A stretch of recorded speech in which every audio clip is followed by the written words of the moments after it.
पिता परमेश्वर, प्रभु यीशु मसीह धन्यवाद करते हैं, आपके चरणों में आते हैं। आज के इस सुंदर समय के लिए पिता हम धन्यवाद करते हैं जो आपने हमको दिया है।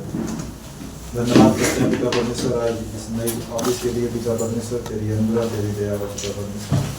धन्यवाद करते हैं इस अद्भुत समय के लिए मेरे पिता परमेश्वर, धन्यवाद करते हैं। और इस सभा के लिए पिता, इस सभा को आपके चरणों में रखते हैं पिता परमेश्वर, धन्यवाद करते हैं। तू महान है, तू पवित्र है पिता परमेश्वर, तेरे तुझे कोई नहीं। धन्यवाद करते हैं मेरे पिता परमेश्वर, धन्यवाद करते हैं। आप महान हैं, आप पवित्र हैं पिता परमेश्वर, आप दयालु हैं, आप अनुग्रह से कोप करने वाले परमेश्वर हैं पिता। धन्यवाद करते हैं और प्रार्थना करते हैं पिता परमेश्वर इस जगह के लिए पिता परमेश्वर, आपकी दया आपकी कृपा हो पिता परमेश्वर, इस मोहल्ले के लिए पिता परमेश्वर। धन्यवाद करते हैं मेरे पिता परमेश्वर, तेरी अनुग्रह हो कि हम लोग यहाँ पे एकत्रित होकर तेरी महिमा कर सकें पिता परमेश्वर। किसी भी तरह से किसी भी प्रकार का कोई भी रुकावट ना हो पिता परमेश्वर। धन्यवाद करते हैं आप प्रत्येक भाई बहन को आशीष करना पिता परमेश्वर, आपकी शांति आपकी आनंद उनके जीवन में हो पिता परमेश्वर। हम धन्यवाद करते हैं और महिमा करते हैं पिता परमेश्वर। धन्यवाद करते हैं आप डॉक्टरों के डॉक्टर हैं, आप प्रभुओं के प्रभु हैं पिता परमेश्वर। धन्यवाद करते हैं उद्धार करने वाले परमेश्वर हैं, आप अनंत काल के परमेश्वर हैं पिता। हम धन्यवाद करते हैं आपने हमें अंधकार से ज्योति में लाया पिता, उसके लिए धन्यवाद करते हैं और आपकी महिमा करते हैं पिता परमेश्वर। धन्यवाद करते हैं, सारी गौरव और महिमा पिता यीशु मसीह को देते हैं, आमीन। महिमा महिमा हो तेरी, महिमा महिमा हो तेरी, महिमा महिमा हो तेरी, महिमा महिमा हो तेरी,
धन्यवाद देते, धन्यवाद देते आपकी अद्भुत योजना के लिए। स्वर्ग छोड़कर तू इस धरती पर उतर आए। हर एक तो शुरुआत से बताता रहा कि एक उद्धारकर्ता आएगा, एक मुक्तिदाता आएगा जो अंधकार से लोगों को छुड़ाएगा, पापों को क्षमा करेगा, बीमारियों को चंगाई देगा। और ठीक समय पर तू स्वर्ग छोड़कर इस धरती पर आया और हर प्रकार की गुनहगारों को माफ़ किया, बीमारियों को चंगाई दिया, मुर्दों को जिलाया, कौड़ियों को सिद्ध किया और यहाँ तक कि प्रत्येक लोगों की पापों का अपने पर लेकर तूने क्रूस पर बलिदान हुआ, हर एक मनुष्य का कर्ज चुकाया। आज जो भी कोई इंसान तेरे पास आता है वो उद्धार पाता है। प्रभु हम धन्यवाद देते, तेरी स्तुति महिमा करते, धन्यवाद देते इस दिन के लिए पिता, धन्यवाद इस सभा के लिए, धन्यवाद दिन प्रतिदिन हम तेरे अनुग्रह में, तेरी उपस्थिति में, तेरी महिमा में हम बढ़ पाएँ पिता। धन्यवाद देते प्रभु यीशु। हमें वह दूरी थी कितनी गहरी, कितना बड़ा था वो फासला, मायूस होकर स्वर्ग की ओर देखा, निराशा में तेरा नाम लिया,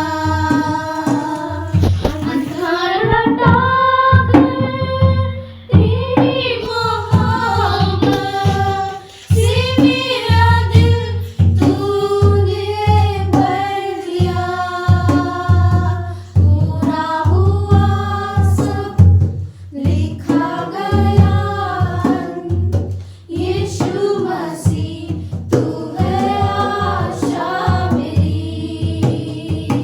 किसने था सोचा कि ऐसी दया मिलेगी हमको भरपूरी से, युगों का राजा महिमा को छोड़कर अपनाया मेरे शर्म और गुनाह, क्रूस से मैंने पाई है माफी, मैं हो गया उस राजा का सुंदर मसीहा, अब मैं हूँ तेरा, यीशु मसीह तू है आशा मेरी। हालेलुया प्रभु तेरी स्तुति हो, हालेलुया तूने हराया मृत्यु को, तूने तोड़ी हर जंजीर, तेरे नाम मेरी हारी, यीशु मसीह तू है आशा मेरी। हालेलुया प्रभु तेरी स्तुति हो, हालेलुया तूने हराया मृत्यु को, तूने तोड़ी हर जंजीर, तेरे नाम मेरी हारी, यीशु मसीह तू है आशा मेरी, यीशु मसीह तू है आशा मेरी, यीशु मसीह तू है आशा मेरी। पवित्र परमेश्वर पिता हम धन्यवाद देते हैं, तो दयालु और करुणामय परमेश्वर है, तेरे नाम को ऊंचा करते पिता। धन्यवाद आपकी पवित्र लहू के लिए, धन्यवाद आपके अनुग्रह के लिए। तू जीवित है, तू दयालु है और तू सर्वशक्तिमान परमेश्वर है, हर एक लोगों से प्रेम करने वाला, हर एक लोगों को बचाने वाला। धन्यवाद देते प्रभु यीशु। अभिषेक करो इस सभा को पिता, तेरी पवित्र आत्मा के द्वारा बातें करना, यीशु मसीह के नाम से मांगते हैं, आमीन। बुधवार सभा में आप सभी का स्वागत है और हमारे बीच में कोई पहली बार है, सब पहली बार है यहाँ पर क्योंकि नया जगह में है ओके, तो हम लोग क्रिसमस का समय आ रहा है, तो इसीलिए मैं क्रिसमस करेंगे तो हम लोग सोचेंगे कि कैसे कर सकते हैं, ठीक है। और आज सभा के बाद प्रार्थना है, हम लोग सब प्रार्थना आधा घंटा पौने घंटा हम लोग प्रार्थना करेंगे बैठ के। ज़्यादा बड़ा संदेश नहीं है, थोड़ा सा ही है, ओके। और आइए भेंट के लिए प्रार्थना करते हैं, और बहुत जल्दी हम लोग रविवार को सारे अनाउंसमेंट बताएंगे, और क्लासेस के लिए और बाकी चीज़ों के लिए, ठीक है। आइए भेंट के लिए प्रार्थना करते हैं। पिता परमेश्वर, प्रभु यीशु मसीह हम धन्यवाद देते हैं, आपकी स्तुति महिमा करते हैं। दयालु और करुणामय परमेश्वर, सारा आदर सारा महिमा हम तुझे देते हैं। अभिषेक करो इस समय को पिता, तेरी दया और तेरी कृपा के अनुसार धन्यवाद देते।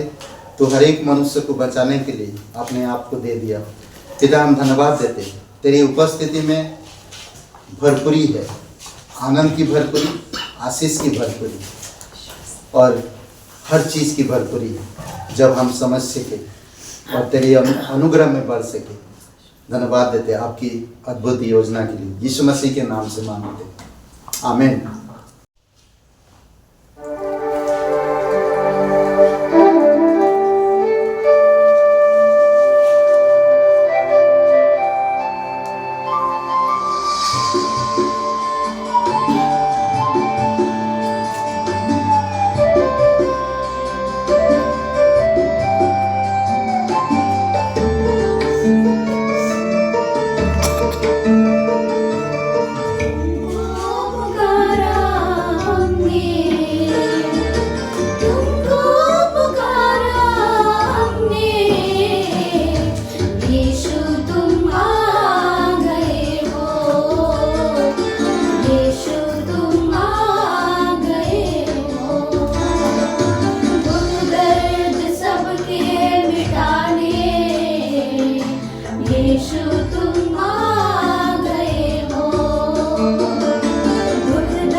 बाइबल खुल के रखिए।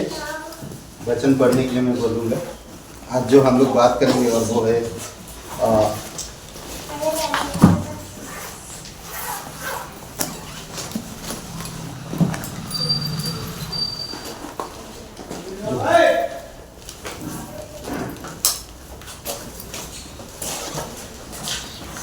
बात करेंगे और वो है हम लोग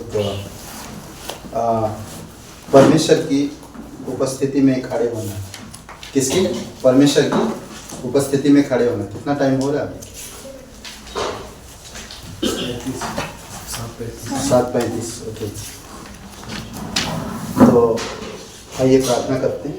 पिता परमेश्वर प्रभु यीशु मसीह हम धन्यवाद देते हैं और एक शुभ अवसर आप हमें दिए। तेरी महिमा करते पिता। तू पवित्र है, तू धर्मी है, तू सच्चा है, तू कभी किसी का बुरा नहीं चाहता और न बुरा करता है। हर एक मनुष्य से प्यार करता है, उनको अंधकार से छुड़ाने के लिए तूने हर एक वो कार्य करता है जो तू करना चाहता है। धन्यवाद देते हैं। तेरी उपस्थिति को समझने में हमें मदद करना पिता, ताकि हम तेरी उपस्थिति में चल सके, जा सके, रह सके। धन्यवाद देते हैं। यीशु मसीह के नाम से मांगते हैं, आमीन। ओके, हम लोग जो बात करेंगे और वो है परमेश्वर की उपस्थिति में खड़े होना। उपस्थिति के बारे में हम लोग अगर सोचे तो देख सकते हैं कि बहुत सारे ऐसे चीज़ें हैं जो हमें परमेश्वर की उपस्थिति में खड़े होने में सिखाता है। और उन चीज़ों के बारे में अगर सोचें तो अभी उदाहरण के तौर पे अगर हम देखें कि एक जब क्या बोलते हैं कि किसी को मुसीबत आता है, मुसीबत में कौन खड़ा होता है? जब किसी को मुसीबत आता है तो कौन खड़ा होता है? क्या बोलते हैं? उसके फैमिली के लोग, अपनी फैमिली के लोग खड़े होते हैं और कोई खड़ा नहीं होगा, उसकी फैमिली के लोग खड़े होते हैं। तो परमेश्वर हमारी मुसीबत में परमेश्वर हमेशा खड़ा रहता है। हमें वो समझने की ज़रूरत, क्योंकि परमेश्वर अपना पुत्र बनाया हमें। और हम देखते हैं बच्चे को माता पिता का उपस्थिति की ज़रूरत पड़ता है हमेशा। और कुछ उदाहरण हम लोग देखेंगे बाइबल में, परमेश्वर की उपस्थिति हमारे लिए कितना महत्व है। ओके, कैसे कैसे जगहों पर हम परमेश्वर की उपस्थिति में आ सकते हैं? क्या बोलते? कुछ थोड़ी समय के लिए सोचिए कि ऐसे कौन सी जगह है जो हम लोग आ सकते हैं परमेश्वर की उपस्थिति में। क्या बोलते? हाँ, ऐसी कौन सी जगह में हम लोग आ सकते हैं परमेश्वर की उपस्थिति? हाँ, प्रार्थना में और उन्नति में, संगति में और कलीसिया में, संडे को, रविवार को। संगति हो ही आ जाता है। संगति में और बाकी बाइबल पढ़ के कि हम लोग परमेश्वर की संगति, परमेश्वर की आराधना करके भी हम संगति, आराधना करके करें। उन्नति के पास आराधना और आराधना और भी बहुत से बाइबल अगर पढ़ते हैं तो आपको मालूम पड़ेगा ना। अगर आप कमजोर है तो परमेश्वर की उपस्थिति में क्या मिलता है? बल मिलता है। जब हम कमजोर होते हैं परमेश्वर की उपस्थिति में हमें बल मिलता है। ओके, कुछ बातें हम लोग देखते हैं। सबसे पहली बात, हम अंगीकार का स्थान। जब हम अंगीकार करते हैं, अगर हमसे कोई गिल्टी हुआ या तो अपने आप को पाप में महसूस कर रहे हैं, ऐसे समय पे हमें परमेश्वर की जरूरत पड़ता है। और अंगीकार का स्थान हमें तेरे सामने दोषी, हम तेरे सामने दोषी है। अंगीकार का स्थान कि हम तेरे सामने दोषी है। क्यों? क्योंकि वो धर्मी है, परमेश्वर धर्मी है और वो हमें मुक्त किया, वो हमें बचाया ना, वो हमें बचाया। इसीलिए हमें उसकी उपस्थिति में अपने आप को क्या कर रहे हैं? दोषी मान रहे हैं। क्योंकि तू पवित्र है, तू धर्मी है और हम अधर्मी इंसान हैं और हम दोषी है। इसमें कहता एजरा का 9:15 में, हे इज़राइल के परमेश्वर यहोवा, तू धर्मी है, हम बचकर तुझ मुक्त हुए हैं। तू धर्मी है, हम बचकर मुक्त हुए हैं। जैसे कि आज वर्तमान में ना, अगर ने हम एजरा का 9:15 को पढ़ते हैं तो इसमें क्लियर बताता कि जब वो लोग जाना कि परमेश्वर कैसा है तो वो लोग क्या किया, सब लोग अपने आप को दोषी माना। तो वो कहते नहीं कि बाप दादों ने बाबुल बोया तो बेटों ने क्या काटा, कांटे, बोलते नहीं। वैसा समय था, ऐसा समय था और वो लोग पूरी तरह से ऐसा टूटे हुए थे और तभी कह रहे हैं हम लोग दोषी हैं, हम लोग पाप किए हैं और इसीलिए हम अंगीकार के लिए तेरी उपस्थिति में आए हैं, क्योंकि तू धर्मी है और हम बच गए। और वर्तमान में जैसे है, हम तेरे सामने दोषी है, इस कारण कोई तेरे सामने खड़ा नहीं रह सकता। जब हम अंगीकार करते तभी हम परमेश्वर के सामने खड़ा रह पाएंगे, क्योंकि वो सच्चा परमेश्वर है और वो धर्मी परमेश्वर है। जब वो बचाता हमें तभी हम बचते हैं। दूसरा, जैसे हम लोग कहा आराधना का स्थान ना, यहोवा के सन्मुख खड़े होकर उसकी सेवा टहल क्या करें और उसके नाम को धन्य करें। एक आराधना का समय है। जैसे दूसरा इतिहास का 29 अध्याय के लिए, जब सुलेमान क्या बोलते कि मंदिर को समर्पित किया ना, परमेश्वर के मंदिर को समर्पित किया, तो उस समय ये बता रही, वचन 11 पढ़िए, दूसरा इतिहास 29 और वचन 11। हे मेरे बेटों, ढिलाई न करो, देखो यहोवा ने अपने सम्मुख खड़े रहने और अपनी सेवा टहल करने और अपने टहलुए और धूप जलाने वाले का काम करने के लिए तुम्हें को चुन लिया है। ओके, उन लोगों को चुना है जो उसकी सेवा टहल कर सके। और व्यवस्था विवरण खोलिए 10वां अध्याय। ताकि हम उसके नाम की महिमा कर सकें। आराधना के समय हम परमेश्वर की उपस्थिति के पास आते हैं और खड़े होते हैं। यहोवा के सन्मुख खड़े होकर उसकी सेवा टहल किया करे और उसके नाम को धन्य करे। व्यवस्था विवरण 10वां अध्याय और वचन 8 पढ़िए मिला से। उस समय यहोवा ने लेवी गोत्र को इसलिए अलग किया कि वे यहोवा की वाचा का संदूक उठाया करें और यहोवा के सम्मुख खड़े होकर उसकी सेवा टहल किया करें और उसके नाम से आशीर्वाद दिया करें, जिस प्रकार की आज के दिन तक होता आ रहा है। ओके, ऐसे लोगों को वो अलग करता है ताकि उसके सामने वो खड़े हो सके और उसकी सेवा टहल कर सके, उसकी आराधना कर सके और उसकी देखभाल कर सके और उसके कार्यों को वही लोग कर सके, दूसरा कोई ना कर सके। कई बार होता है, हम लोग देखें समय समय पर, मैं जब मुंबई कलीसिया में था तो परमेश्वर ठीक समय पर हम सब ये सेटअप करते थे, ये सब सामान ले जाते थे, उठाते थे और 2-3 लड़के थे हम लोग और वो एक समय था और हम देखते जैसे जैसे अलग उनके लिए अलग था स्थान। यहाँ पर उसी तरह कह रहा कि एक गोत्र को परमेश्वर ने चुना है, मैं भी एक गोत्र को, ताकि वो लोग परमेश्वर की उपस्थिति में सेवा टहल कर सके। ओके, और वही व्यवस्था विवरण 18 अध्याय खोलिए। इस सेवा का स्थान, सेवा के लिए, सेवा का स्थान, सेवा के लिए खड़े हो अपने परमेश्वर यहोवा के नाम से, सेवा के लिए खड़े होना अपने परमेश्वर यहोवा के नाम से। 18 अध्याय 5 से 7 पढ़िए। क्योंकि तेरे परमेश्वर यहोवा ने तेरे सब गोत्रियों में से उसी को चुन लिया है कि वह और उसके वंश सदा उसके नाम से सेवा टहल करने को उपस्थित हुआ करें। फिर यदि कोई लेवी इस्राएल की बस्तियों में से किसी से, जहाँ वह परदेशी के समान रहता हो, अपने मन की बड़ी अभिलाषा से उस स्थान पर जाए जिसे यहोवा चुन लेगा, तो अपने सब लेवी भाइयों के समान जो वहाँ अपने परमेश्वर यहोवा के सामने उपस्थित होंगे, वह भी उसके नाम से सेवा टहल करें। ओके, तो हर कोई इंसान नहीं कर सकता परमेश्वर की सेवा, वही लोग कर सकते जो परमेश्वर ने चुना है। हर कोई बोलते ना, कभी कभी हम लोग, हर कोई सुसमाचार नहीं सुना सकता। अगर हम किसी अनजान व्यक्ति को अगर यहाँ खड़ा कर देंगे, बाइबल देंगे उनको और बताओ बोलेंगे, नहीं कर सकता ना। और कुछ चीज़ें ऐसा प्रार्थना करने के लिए कहेंगे तब भी नहीं कर सकता। कुछ ऐसी चीज़ें हैं जो परमेश्वर चुनता है, उनको अलग करता है और उस तरह से वो लोग करते हैं।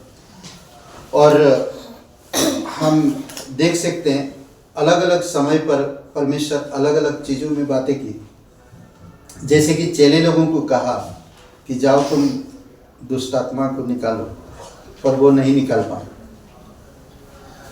तो प्रभु यीशु मसीह के पास जब वो लेकर आए दुष्ट आत्मा ग्रस्त व्यक्ति को, तेरे चेले तो निकाल नहीं पाए, तो यीशु मसीह ने क्या कहा? एक चीज बोलते, तुम में कमी ना। उनको क्या कहा? तुम में कमी है, क्योंकि मैंने तुम्हें सेलेक्ट किया, मैंने तुम्हें अधिकार दिया और तुमको भेजा भी। तुम कर सकते हो, पर तुम में कुछ कमी है, इसकी वजह से नहीं हुआ। क्या कमी? विश्वास की कमी। विश्वास की कमी के कारण वो लोग नहीं कर पाए। और बाद में उसने कहा कि विश्वास, प्रार्थना और उपासना, तभी दुष्ट आत्मा निकल पाओ, वो निकलेगा। कभी कभी बहुत सारे ढील होते हैं, नहीं निकलते, तो उसके लिए उपासना, प्रार्थना और विश्वास इंपॉर्टेंट है। हर कोई इंसान वो चीजें नहीं कर सकता जो परमेश्वर आपके द्वारा करना चाहता है। आप ही सेलेक्ट किया गया है उस चीज के लिए। जैसे कि अगर हम सोचें कि क्या बोले, कंप्यूटर ऑपरेटर, सिर्फ कंप्यूटर ऑपरेटर ही कर सकता है और दूसरा कोई नहीं कर सकता। उसको मालूम है, नॉलेज है। तो परमेश्वर को पता होता है कौन इंसान क्या कर सकता है, और परमेश्वर को मालूम है कि मेरे सामने कौन खड़ा रहेगा और किस तरह से वो सेवा करेगा, उसको अच्छी तरह से पता है। और व्यवस्था विवरण 19 का 17 पढ़िए। ये न्याय का स्थान दोनों मनुष्य यहोवा के सन्मुख खड़े किए जाए न्याय के समय। तो वे दोनों मनुष्य जिनके बीच ऐसा मुकदमा उठा हो, यहोवा के सम्मुख अर्थात उन दिनों के याजकों और न्यायियों के सामने खड़े किए जाएं। ओके, जो भी कोई गलत किया हो या मुकदमा चल रहा है, दोनों को खड़ा किया जाए ना, एक तरफा सुन के नहीं करना।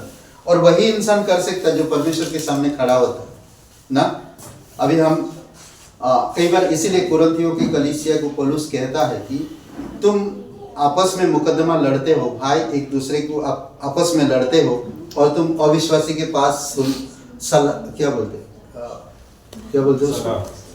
सलाह नहीं, सुलह करने के लिए तुम अविश्वासी के पास जाते हो। परमेश्वर चाहता कि हम उसके याजक कौन है? हम विश्वासी लोग हैं ना। याजक के पास आए जो परमेश्वर के सामने वो खड़ा रहता है। हम उसके पास आकर परमेश्वर की आत्मा की अगुवाई में सुलह करें, तब अद्भुत होता है। न्याय, हम लोग कई बार गलत न्याय होते, दोनों पक्ष का सुनते नहीं, एक पक्ष का सुनते हैं, तो इसीलिए गड़बड़ होता है। कुछ साल पहले की बात है, बहुत सारे लोग मुझसे नाराज हो गए हमारी कलीसिया में, और ऐसे नाराज हो गए, मैं समझ नहीं पाया नाराज क्यों। तो बाद में पता चला कि भाई जब एक समारोह था, उस समारोह में मैं पहुंच नहीं पाया, इसकी वजह से सबके सब नाराज हो गए। आज भी लोग नाराज उस बात को लेकर छेड़ते हैं। मेरा दोनों पक्ष का सुनना चाहिए, आप एक ही पक्ष का सुनकर कभी भी नाराज नहीं होना चाहिए। तो आज बहुत से लोग, अगर आप देखेंगे, बहुत से ऐसे विश्वासी भी है, हमने देखा है, एक तरफा सुनते हैं और उस इंसान के प्रति वो उनका जो रवैया बदल जाता है। कुछ बातें फैली पास्टर अभिराम के बारे में, बहुत सारी बातें फैल गया, बहुत सारे जगह पे, बहुत सारे मिशनरी के पास पहुंच गया। और तो कोई वो जो मैं पहले फ्रीडम बातें करता था, मैं वैसे ही बातें कर रहा हूँ, मगर वो खटास निकाल रहे हैं। मैं बोला ये क्या हो गया, इनको क्यों ऐसा कर रहे हैं। तो बाद में पता चला है कि उनको किसी ने मेरे खिलाफ कुछ बातें बोला, तो मैं बोला वो क्लियर करो ना, उस इंसान को लेकर आओ, क्लियर करो। करें हम परमेश्वर की उपस्थिति में आते हैं, फिर क्लियर करते हैं सच क्या है, तो वो बात में पता चला कि अच्छा ये बात था, हम तो ये पता ही नहीं था। तो इसीलिए कभी भी एक विश्वासी को या परमेश्वर की उपस्थिति में खड़े रहने वाले इंसान को या दोनों पक्ष सुन के मुकदमा सुलझा करना चाहिए। कभी भी एक तरफा सुन के कभी भी सोचना नहीं चाहिए या आगे बढ़ना नहीं चाहिए। इसमें वचन क्लियर बात करता है। और एक बातें जो हम कह सकते हैं,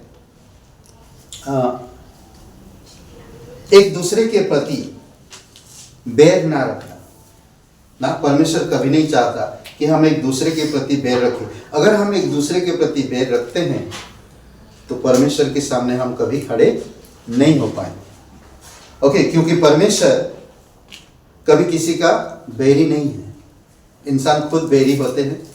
परमेश्वर आपको मुझे सिखाता है ताकि हम उसके सम्मुख खड़े हो सके और हम जो भी समस्याएं आते हैं उन समस्याओं का समाधान परमेश्वर के पास ले जाकर पूरा करें। और एक बात है जो पहला राजा का 17 और वचन 1 में, ओके, यहाँ पर खूबसूरत बात है ये जो एलिया के बारे में, एलिया के बारे में या हाँ एलिया के बारे में। ओके, संगति का स्थान, संगति का स्थान, हमेशा संगति करना, संगति का स्थान। यहाँ पर क्या था आप खुद देख सकते हैं, पढ़िए 17 का 1। इसलिए एलिय्याह जो गिलाद के परदेशियों में से था, उसने अहाब से कहा, इस्राएल का परमेश्वर यहोवा जिसके सम्मुख मैं उपस्थित रहता हूँ, उसके जीवन की शपथ इन वर्षों में मेरे बिना कहे ना तो मैं बरसेगा और ना ओस पड़ेगी। कैसा व्यक्ति है, एक ऐसा व्यक्ति है जो राजा को कहा, अहाब राजा से कह दिया कि इस साल मेह बरसेगा ही नहीं, क्योंकि मैं यहोवा की शपथ, मैं परमेश्वर के सामने खड़ा रहता हूँ और मैं तुम्हें बता रहा हूँ इस बार मेह बारिश होगा ही नहीं। और हम देखते हैं बारिश होता भी नहीं, परेशान हो जाते, अकाल पड़ता है। और ये कहता है कि संगति का स्थान इजराइल का परमेश्वर यहोवा जिसके सन्मुख में उपस्थित रहता है। आज हम कह सकते हैं कि हम जिस परमेश्वर के सामने खड़ा रहते हैं, मुझे उसका साथ है, मुझे और किसी चीज की भय नहीं है। उसने कहा, एक व्यक्ति को हम जानते, मार्क बोल के, हाँ कुछ साल पहले 2011 या 12 या 13 में आया था, नहीं 2012 नहीं 2009 में शायद आया था हमारे घर, और उन्होंने कुछ चेयर गिफ्ट किए थे, वो अभी एक बचा है, एक चेयर बचा है। तो उन्होंने कहा, उन्होंने एक बात कहा, क्योंकि मैं जिस परमेश्वर के साथ चलता हूं, आंधी तूफान या भूकंप कुछ भी आ जाए, सब कुछ तहस नहस हो जाए, मैं परमेश्वर पे इतना भरोसा है, मुझे कुछ नहीं होगा। मैं उसकी बात सुनकर मेरे रोंगटे खड़े हो गए। ऐसा भी इंसान कह सकता है ना। ये एलिया इतनी बड़ी राजा है, अहाब राजा, और उसकी पत्नी बोलते थे शैतानी, उस राजा के सामने खड़ा होकर कह रहा, इजराइल के परमेश्वर, इजराइल के यहोवा के सामने मैं खड़ा रहता हूँ, इस बार राज्य में बारिश होगा नहीं, अकाल पड़ने वाला। और वैसा हुआ। सोचिए थोड़ी समय ना, संगति में कितना पावर है, कितना शक्ति है, कितना सामर्थ्य है हमें उसके उपस्थिति में चलना। ओके, नेक्स्ट एक वचन है जो हम देख सकते हैं, 18 अध्याय का वचन 15। यहां पर क्या चीज जानते हैं? कोई चीज मुझे नहीं चाहिए, परमेश्वर सामर्थ देता है। तुम्हारी धन संपत्ति, रुपया पैसा, सोना चांदी, तुम्हारी भेंट हमें सामर्थ्य नहीं बनाता। यहाँ पर एक बात मुझे बहुत अच्छा लगता है एलिया का, देखिए कितना, पहला राजा 18 का 15, सामर्थ्य होने का स्थान, सेनाओं का यहोवा जिसके सामने मैं रहता हूं। एलिया ने कहा, सेनाओं का यहोवा जिसके सामने मैं रहता हूं, उसके जीवन की शपथ आज मैं अपने आप को उसे दिखाऊंगा। यही लिखा है, हाँ? मैं उल्टा पढ़ा, नहीं सही मैं एलिया ने कहा, सेनाओं का यहोवा जिसके सामने मैं रहता हूँ उसके जीवन की शपथ आज मैं अपने आप को उसे दिखाऊंगा। ओके, नेक्स्ट वचन। ओके, तो ये बता रहा है यहाँ पर क्या है कि वो जो 450 बाल पुजारियों के सामने ना, यहाँ पर भी वो कह रहा, ठीक है तुम लोग जो भी सोच विचार किए वो बहुत अच्छा है, चलेगा। तुम लोग जो भी बल लगाना, जो भी मुझे नीचा दिखाना, जो भी करना करे हो, पर जिस परमेश्वर के सामने मैं चलता हूँ वो आज दिखाएगा, आग दिखाएगा। और देखते हैं हम आगे पढ़ेंगे तो वो स्वर्ग से आग बुलाएगा। करेक्ट, यही है परमेश्वर की सामर्थ्य। जब हम उसकी उपस्थिति में चलते हैं, हम बातें जब आप बोलोगे ना, लोगों की हृदय कुछ नहीं है। और जो बोलते ना कि कभी कभी आप जो दिखते हो वो नहीं हो, वो लोग जो देखते हैं आपको परमेश्वर की महिमा को देखते हैं, समझ रहे। और वैसा उस जगह पे एलिया हो गया। आखिरी एक वचन, स्वतंत्रता का स्थान। यहोवा जिसके सन्मुख में उपस्थित रहता हूं, मैं कुछ भेंट ना लूंगा। ओके, यहाँ पर दूसरा राजा का 5 और वचन 16 में, यहाँ पर पता है ना वो कोड़ी, नामान कोड़ी, ओके, वो क्या लेकर आया था? सोना चांदी भेंट लेकर आया था कि मैं उसको घूस दूं और वो मेरे लिए बड़ा काम करे और मैं ठीक हो जाऊं। उसने क्या कहा? ये सब नहीं चाहिए। ये कहानी अगर पढ़ते हैं तो बहुत बहुत प्रोत्साहन कर मिलता है कहानी से, और बहुत प्रोत्साहन करता है कहानी से। और उसने कहा, वचन 16 में पढ़िए। एलीशा ने कहा, यहोवा जिसके सम्मुख में उपस्थित रहता हूँ उसके जीवन की शपथ मैं कुछ भेंट ना लूंगा। और जब उसने उसको बहुत विवश किया कि भेंट को ग्रहण करे, तब भी वह इनकार ही करता रहा। वो नहीं लिया। जिस परमेश्वर के सामने खड़ा होता, बोलता मुझे तेरे ये सब चीजों की मुझे जरूरत नहीं। बहुत विवश कर रहा था, ले लो ले लो ले लो ना, फिर भी वो नहीं लिया, नहीं लिया। पहले तो शुरू में जब लेकर आया था तो उसने तो बोल दिया था जाके नदी में डुबकी लगाओ 7 बार तो ठीक हो जाएगा। तो बोलते इतना बड़ा आदमी आया हूँ और ये भाई साहब मुझे नदी में, क्या हमारी वहाँ नदी की कमी है? सोचिए। पर फिर वो भेंट लेकर, बाद में हम देखते हैं कि उसकी दास ये सारे भेंट लेता है, जो उसको रोग था उसको आ जाता है। तो परमेश्वर की उपस्थिति में हमें कोई चीज़ की जरूरत नहीं पड़ती, चाहे कितनी भी बड़ी भेंट हमारे पास क्यों ना हो, परमेश्वर हमारा साथ देता है, क्योंकि भेंटों से हमें कुछ नहीं कर सकते। बेस्ट समय था अभी हम लोग का, जो भी इन कुछ दिनों में हम परमेश्वर की उपस्थिति को मैं महसूस किया, मैं समझा और जाना, जो करता परमेश्वर बेस्ट करता है।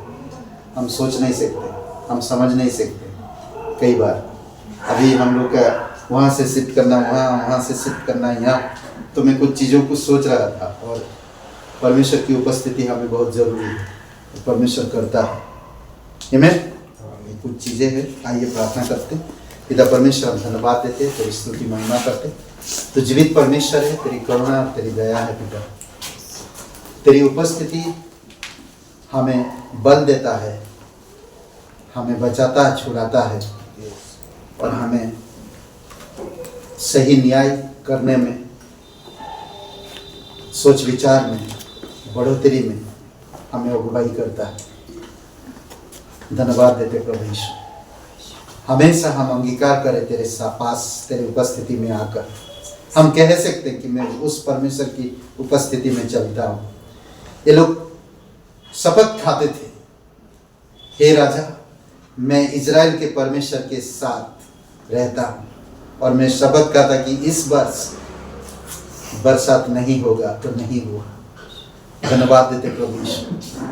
हमें कोई चीज़ की ज़रूरत नहीं, हमें आपकी ज़रूरत है। आप हमें अगुवाई करते हो, आप हमें सुरक्षित रखते हो, बीमारियों से, घटी कमियों से आप हमें सुरक्षित रखते हो। धन्यवाद देते, तेरी स्तुति महिमा करते। जीवित और पराक्रमी परमेश्वर, धन्यवाद इस जगह के लिए, धन्यवाद इस कलीसिया के लिए, प्रत्येक भाई बहनों के लिए। एक क्रिसमस का सीजन है प्रभु यीशु मसीह, आप अगुवाई करो, तेरी उपस्थिति को समझने में लोगों को मदद करो। धन्यवाद देते, तेरी स्तुति महिमा करते हैं यहाँ पर सभी लोगों के लिए यीशु मसीह के नाम से मांगते हैं, आमीन। जिंदगी भर के लिए राजा बन गए, जीवन में ऐसा काम कर गए, पाप मेरे छाप मेरे दर्द बन गए। जिंदगी भर के लिए राजा बन गए, जीवन में ऐसा काम कर गए, पाप मेरे छाप मेरे दर्द बन गए।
हालेलुया। पिता परमेश्वर प्रभु यीशु मसीह हम धन्यवाद देते हैं, तू दयालु और करुणामय परमेश्वर। धन्यवाद देते तू हर एक मनुष्य के लिए क्रूस पर बलिदान हो ताकि वो उद्धार पा सके, ताकि वो तेरी अनुग्रह को समझ सके। दयालु और करुणामय परमेश्वर धन्यवाद देते, प्रत्येक लोगों को अभिषेक करो।